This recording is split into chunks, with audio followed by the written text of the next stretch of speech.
Hello there, I'm James Gilmer, your User Services Librarian, here to introduce the library's webinar on evaluating your sources. Today. So by the end of this session, which will last about 45 to 50 minutes, depending on how long we get through everything and how long it takes, I'll make it done a little bit earlier, so we'll see. But these are kind of the learning objectives for today's session. So the first is learning the difference between a scholarly and non-scholarly resource. You may have heard those terms before, so I want to make sure you understand what they are and the difference between the two of them. The second is knowing how to locate scholarly sources through the library's databases. There's many ways to do that, so I'm going to show you how you can do that. I'm going to show you some strategies that will also help you assess the credibility and reliability of a resource. I'm also going to show you how to distinguish different types of resources from one another. So that kind of goes hand in hand with number 3. And then the last one is knowing how to spot unreliable sources of information. So the numbers 3 through 5 actually kind of go together a little bit, but I'm going to try to break it down a bit so that you understand the difference between the 3 of them. So by the end of today, hopefully you'll be able to do these things. I'm starting with a very basic question of what is a scholarly resource and what's a non-scholarly resource. So they're quite opposites of each other, and I have the basic characteristics of each type in this list here. So scholarly sources are the ones you're going to be using the most often when it comes to research, conducting research for assignments and writing papers, and your professors may actually want you to find these more often than non-scholarly sources. So they're typically written by qualified researchers and people that are in the field. They also have evidence of a publication process, meaning that they are peer-reviewed. They also indicate a specific audience for the content, meaning that they're writing for a specific group of people, whether it's students or people in the field or a general audience for pretty much anyone. And some common examples of scholarly sources consist of academic journal articles and books, and these are the primary types of sources you're probably going to use when you're doing research for courses and course assignments. Now, on the other hand, on the other side, we have non-scholarly sources, which can be written by pretty much anyone. There's like no limit as to who can write them because they're not scholarly. And with these, there's also no evidence of an official publication, meaning that they are not peer-reviewed. If you're unaware of what peer-reviewed actually means, usually it is a process where experts in the field of the author's choice or the field of whatever the author is researching, they go through the document and check it for accuracy and making sure it looks good and follows correct formatting and all of the things are cited correctly and stuff like that. So that's what peer-reviewed means if you've never heard of it. So non-scholarly sources are not peer-reviewed. So that's the main thing that I would like you to take away from this. Scholarly sources are peer-reviewed, non-scholarly sources are not. They usually don't indicate a target audience, meaning that they can be pretty much written for anyone or a general audience. And some common examples of non-scholarly sources are pretty much anything that's outside of an academic journal or a book. So this includes websites, blogs, magazine articles, and sometimes books, depending on what it is. But it just depends on the type of book. So really the main thing is to think about with scholarly sources is academic journals and books are going to be scholarly, and then pretty much everything else outside of that is going to be considered non-scholarly 9 times out of 10. So that's the difference between the two.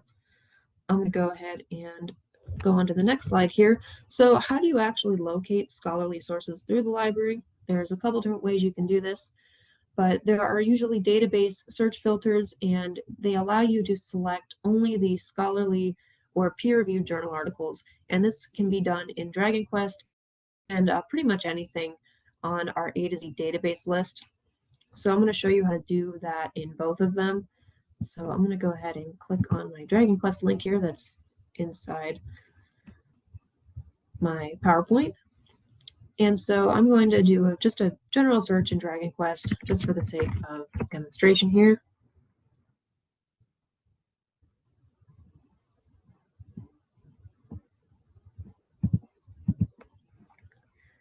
And so what you're going to want to do is go to the left side and go to the Limit To option down here and click on the Scholarly Journals checkbox. And so what that's going to do is it's going to basically take out all of the sources that are not considered scholarly. And so it makes it really easy to find something that's scholarly because it basically just does the work for you. And you'll kind of see as I'm scrolling through, most of these are academic journals. And if you remember from the previous slide, most scholarly sources are books and journal articles. So you can kind of see that most of the results here are academic journals. So it's really just one click, so it's pretty easy. Can't really be much easier than that. And then if you want to take off the filter, you can just click it again, except that usually does not happen. Let's do the search one more time. Uh-oh, I guess we're having issues.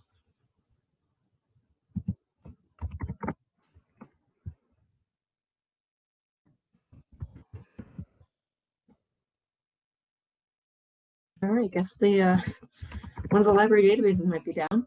So good thing we got that demonstration in before it kind of died on us. So that's how to do it in Dragon Quest. That's really the only way to do it. Pretty easy. And then as for the other databases, each database kind of has its own search functions, but usually what you want to do is go to the filters that are given to you on the database and select it'll usually be called peer-reviewed or scholarly. It'll be some kind of checkbox that will allow you to filter out anything that's not scholarly. And if you are interested in checking out our other databases, I kind of had a link in my PowerPoint here, but if you want to get to this on your own, you just want to go to our homepage and click on databases at the bottom. And it will give you a list of all of our databases together. And then you can do a scholarly search from there. If you do end up using one of the EBSCO databases, which you'll see by the alternative names and keywords below the title, this means it has the same search functions as Dragon Quest. And I'll see if I can load one up. I'll just click on the first one. So you'll kind of see that it looks very similar. So if you are searching one of these, because we have a bunch of them, if you scroll down to the bottom here, there is a peer-reviewed checkbox, and that will also do the same thing as the scholarly journals checkbox that I showed you in Dragon Quest.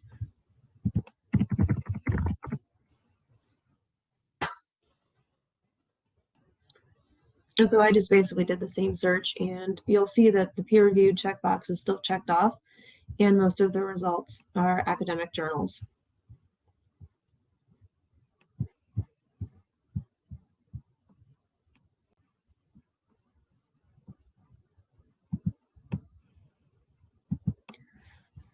So even while you're doing this, while these filters make it a lot easier to locate scholarly sources, it's still important to evaluate sources and kind of be very aware of what type of information you're viewing even after doing this, because there's some things that can still slip through the cracks, and it's still very good to know kind of what information you're looking at and whether it would be good for whatever your information needs are.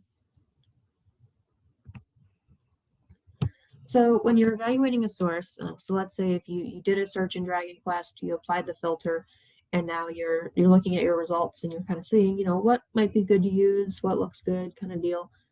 There's some questions you can kind of ask yourself when you're kind of evaluating all of the results.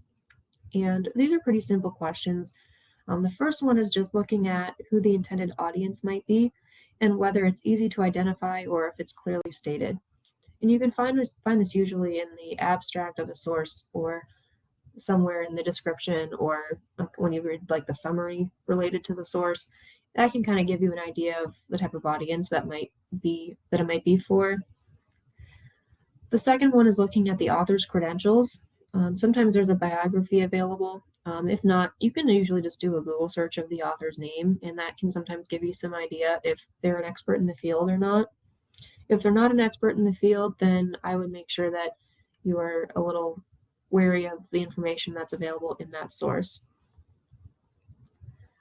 The next one is kind of an obvious one, just checking if the item is in fact peer-reviewed. Most database search results will display this, usually in the description somewhere when you click on a result. So that's pretty easy to figure out. And then the last one is checking if there's a reference page or a works cited page. This indicates that the person that wrote it did some quality research and did their homework and made sure that they had the right information in the source that they're writing. So you don't have to necessarily ask yourself all of these questions for each result, but they're good things to keep in mind. So I guess to kind of summarize it, think of the audience, the author, whether it's peer-reviewed, and if there's a references page. Those are kind of the 4 things you want to look out for. And if you can find all 4 and they seem to all check off pretty well, then you're probably in good shape. So another way, this is kind of going on to the second and third learning objectives in this session, we have another strategy that you can use to help you evaluate sources, and it's something called the scrap test. You may have heard of it before, or if you've had a librarian visit your class, they may have gone over it as well, but they stand for different words that will help you evaluate a source for accuracy and relevance. So I'm going to walk you through each of the letters and explain how they apply to evaluating a resource for accuracy. We've got the first 2 here. So the first one is self-assessment, and I have some questions below each letter to kind of guide you in terms of if you use this to evaluate a source. The first one is, do I already have an opinion about the information that I'm seeking?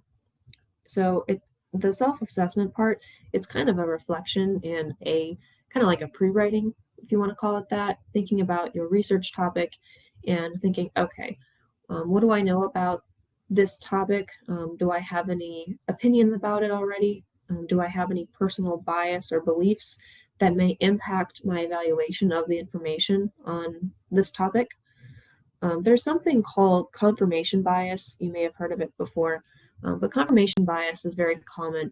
It's when someone searches only for information sources that confirm their own beliefs. They kind of block out anything that goes against what they believe already. And you don't want to fall victim to that, because then you might end up writing a very biased paper or biased research project, and your information may not cover everything that it needs to cover. So you want to make sure you avoid confirmation bias and be aware of any beliefs or opinions that you have about the topic you're researching. So once you go through that and you're researching and you're coming up with sources here, the next thing you want to think about is currency, which is pretty basic. You just want to make sure that the item that you're looking at is recent enough that the information is still relevant. So you want to look at things like, when was the publication published? When was it written? Has it been updated since its publication? And how important is the date to a topic? There's a lot of topics where the same resource from 50 years ago might still be relevant because the information hasn't changed. But there will be some topics, like, for example, in the medical field or in things like psychology, or even things like computer science, or something that maybe hasn't been around for that long. You want to make sure the publication or the resource is a lot newer, because the information can get outdated very quickly. Another thing that I always like to joke about is, if you are reading a resource about video games from 1945, you might want to rethink that, because video games were not around in 1945. I think the first video game came out in the 1970s, maybe the 1980s. So that would be like kind of where you'd find like the first sources on video games. But as you probably all know, video games have come a long way. So video game articles from 1970s, they'd be good for historical context, but they may not be relevant to conducting modern research on that topic. So basically with currency, just make sure the content is recent and up to date. So next we have R, which stands for relevance. And this is looking at the resource and asking yourself if the material fits your topic. And you also want to look at the scope of the resource and looking at how detailed it is and who the intended audience might be. If the intended audience is a group of people that you are not interested in, then it may not be relevant. You may want to find a different source. But with relevance, it's basically figuring out if the material is relevant to your research question, if you have one already, or relevant to your topic. Because there's a lot of different ways you can find sources. There's a lot of different angles when it comes to different research topics. So you just want to make sure it's relevant enough to what you're looking for.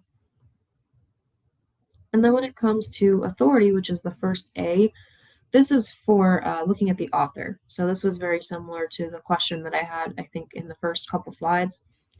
And you can just do a quick search for the author, make sure that they're an expert in the field, maybe find a biography about them, and checking if the resource is peer-reviewed. And again, you can check the search results for that. So moving on a little bit to the last two letters of the SCRAP test, we have accuracy and purpose. So with accuracy, you want to make sure that the information is reliable, truthful, and correct.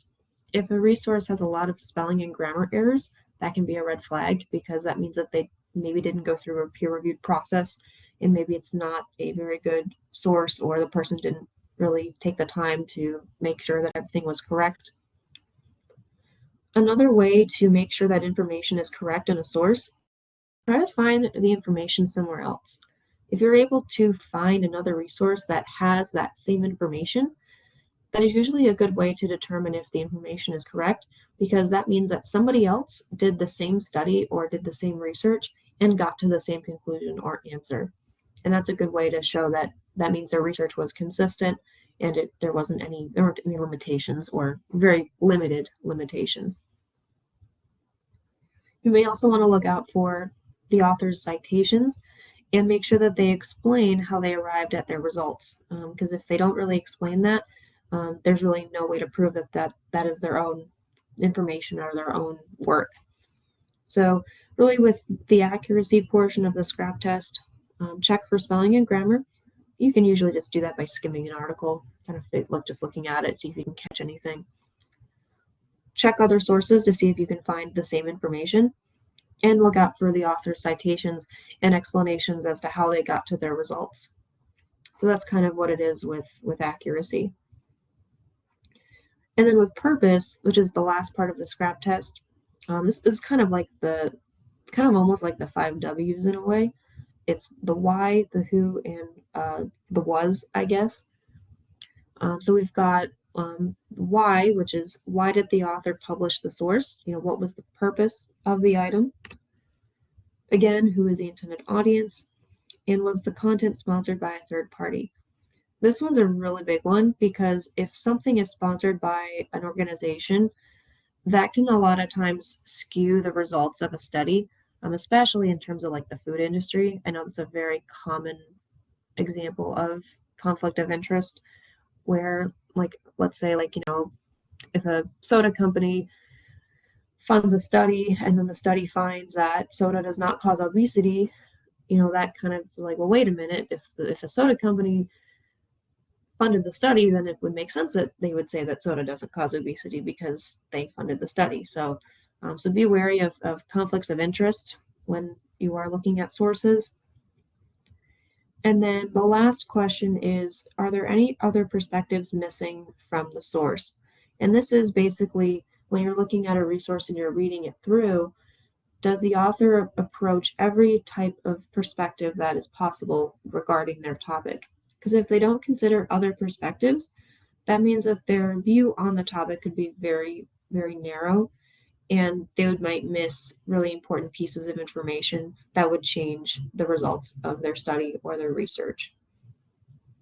So kind of overall with purpose, just think of why did the author publish the source? Is there any type of conflict of interest involved with maybe who funded the study? And checking to see if there's other perspectives missing from the source. So that's kind of a brief crash course on the SCRAP test. Hopefully it's easy to remember since it's an acronym, but that is one strategy that's really good in helping with source evaluation because it's something easy you can kind of just have in front of you while you're doing research, and then you can just go through each source and go through each letter.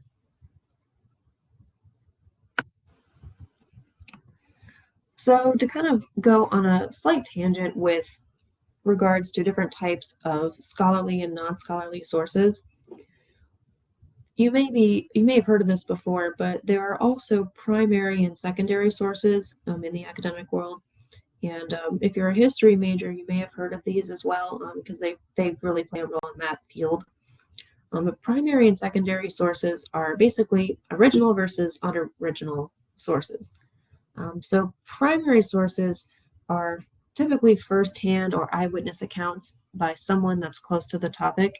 So this is the stuff that's going to be like your old documents and things like that. So examples would be works of art by the artist, the original artist, government documents like the Declaration of Independence or the Constitution. That would be a primary resource.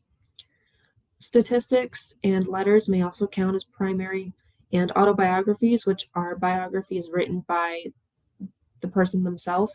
That is considered a primary source because they're writing about themselves. And there are a couple other examples as well, but those are kind of the primary examples of what you might encounter. Secondary sources are usually a little bit more removed from the topic or event, and they're usually written after the event has occurred. And it reiterates already known information. So examples include biographies, which is when someone writes a biography about somebody else. If someone interprets a collection of statistics, that is also a secondary source. Anything written after a historical event has occurred is considered secondary, or if they're analyzing a previous event, that is also considered secondary. So most of your research is probably going to find secondary sources. There's just many more of those in databases and stuff like that.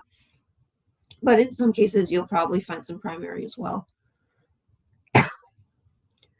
One example that I usually use for the the secondary sources is I always think of somebody writing a book after the sinking of the Titanic. That's like I always think of that because it's if there's a book that someone wrote after the event occurred, because they're writing it after the event happened, it is considered secondary because it was already known information. So that's kind of a way to remember the difference between a primary and secondary source.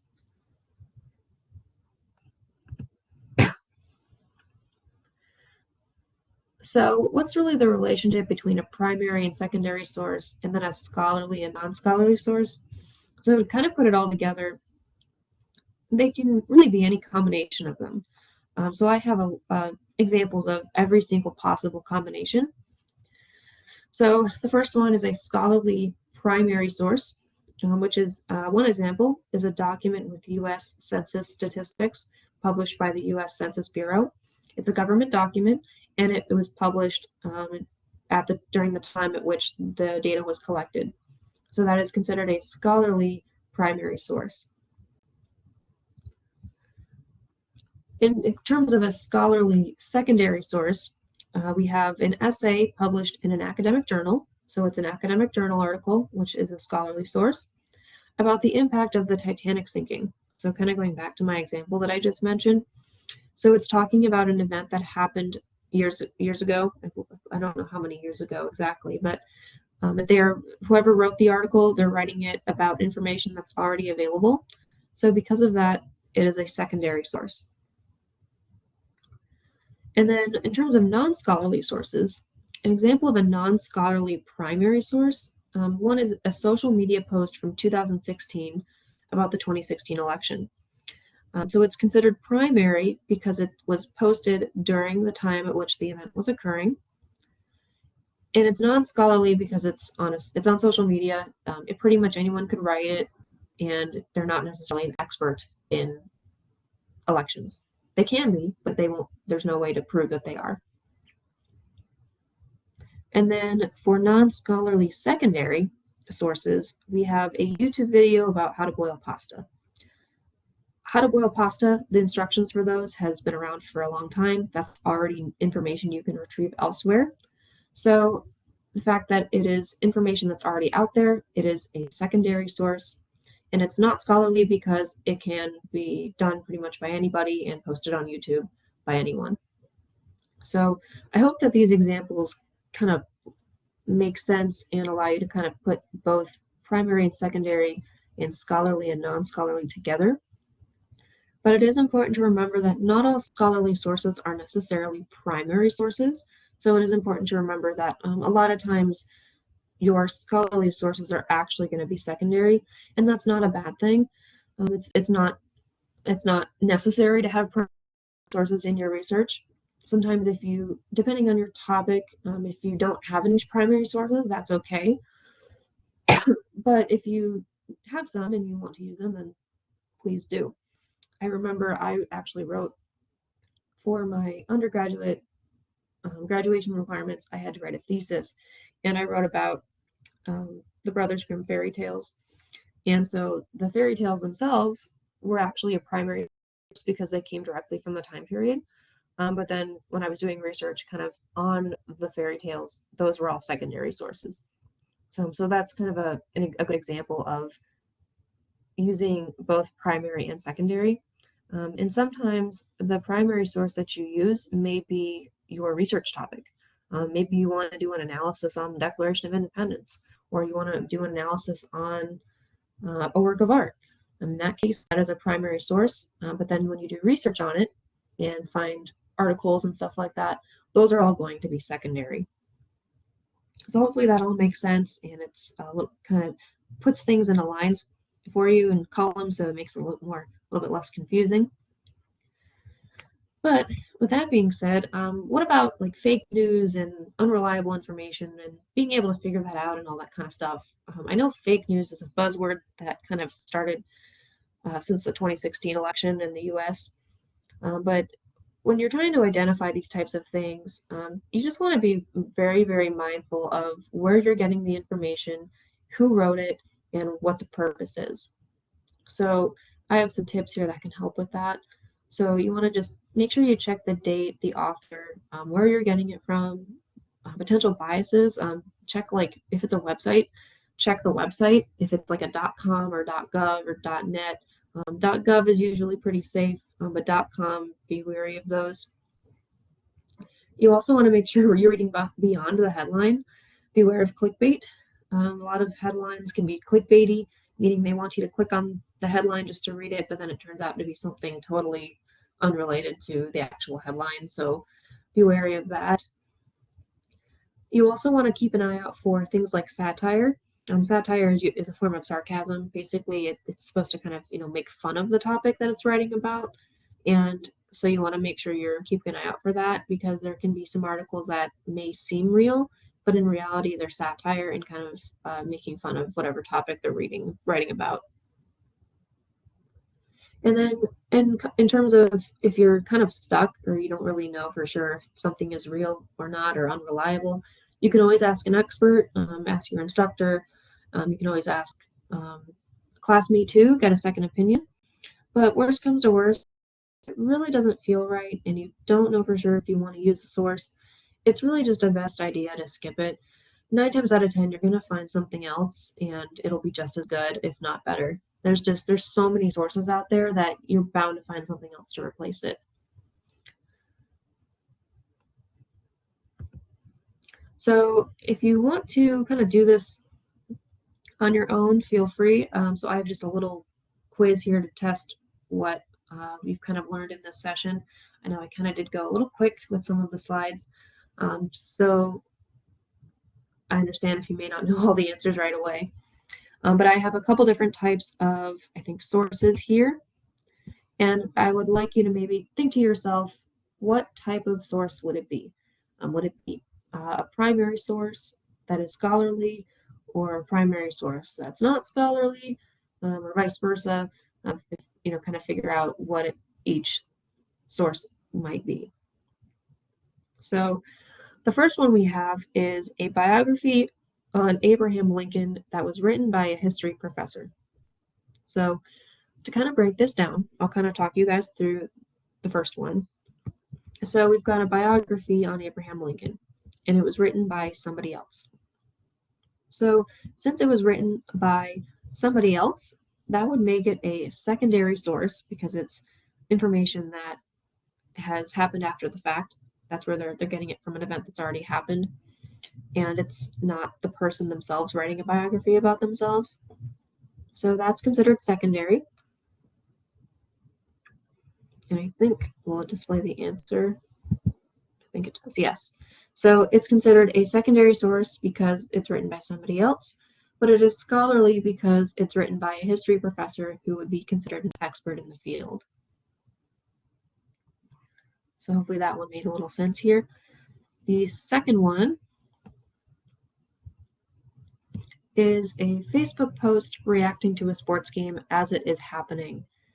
So to kind of talk you through this one, so it is a sports game and the person that is posting on Facebook is at the sports game. So it's happening as they're posting it. So because of that, it would be considered a primary source. And then as for where it came from, since it's from Facebook, it would be considered a non-scholarly source because it has not gone through a peer review process and it's not written by an expert in sports, most likely. I don't know, I know some people go to sporting events and they know all about the players and their statistics and everything. So I mean, maybe they are an expert, but since it has not gone through a peer review process, Facebook, it is not considered a scholarly source, so therefore it is non-scholarly primary.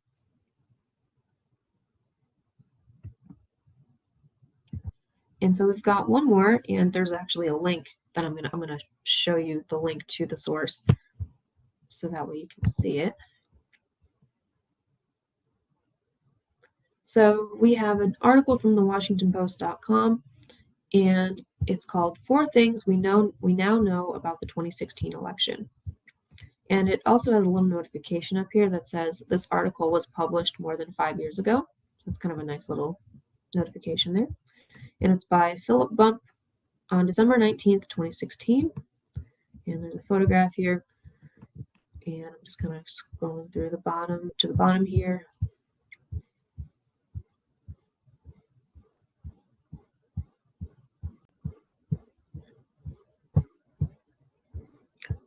See, there's actually, okay, there's not a works cited or anything. So I wanted to scroll to the bottom because there's a little blurb about the author here.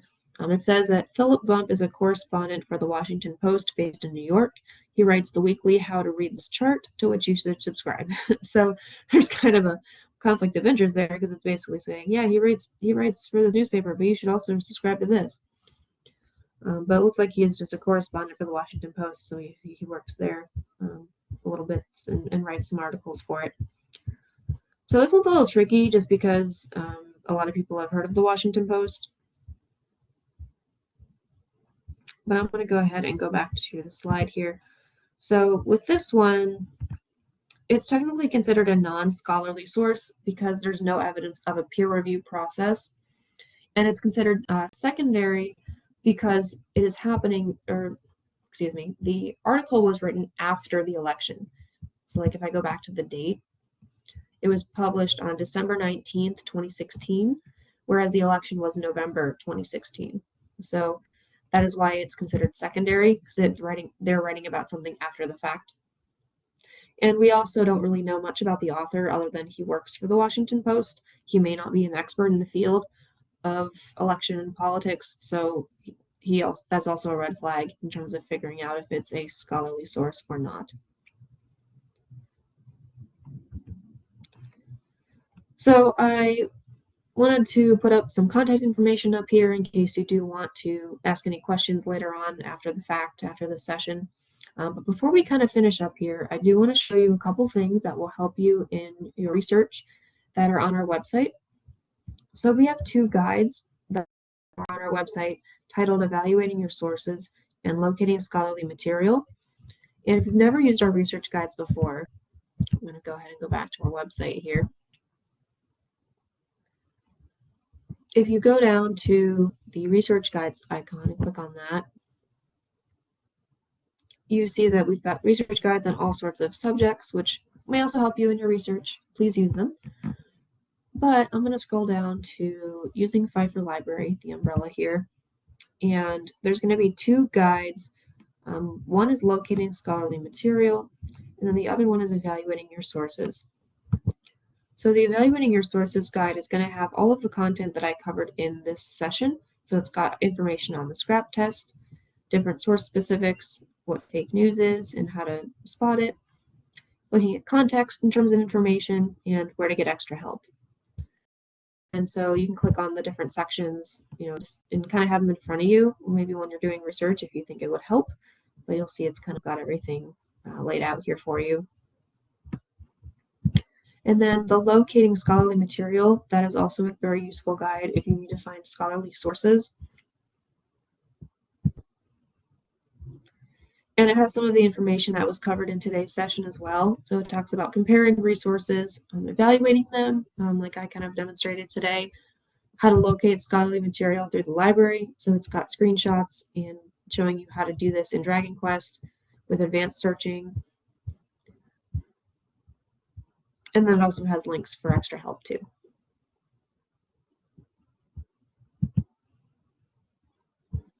On the left side, there's also a couple of things that might help you as well. There's a Google Scholar tutorial. If you do use Google Scholar, there's ways you can get scholarly sources out of that too. And there's also some other links to other resources that will help you find other sources as well. Hello again. James Gilmer, User Services Librarian, here at the end of the webinar just to give you some resources for additional help should you have questions as you work on your research and other assignments. You can always email the library directly at library@tiffin.edu, and Luann or I will typically get back to you that day during the 9 to 5 Monday through Friday workday, or on our next business day for questions that fall outside of those hours. You can also contact me directly if you prefer at gilmerjm@tiffin.edu. I monitor both of those inboxes and get to questions as quickly as I can. For more generalized help, check out our other webinars, research guides, and tutorials that are linked in the description below and on the library's homepage, library.tiffin.edu. Thanks again for watching, and good luck with your research.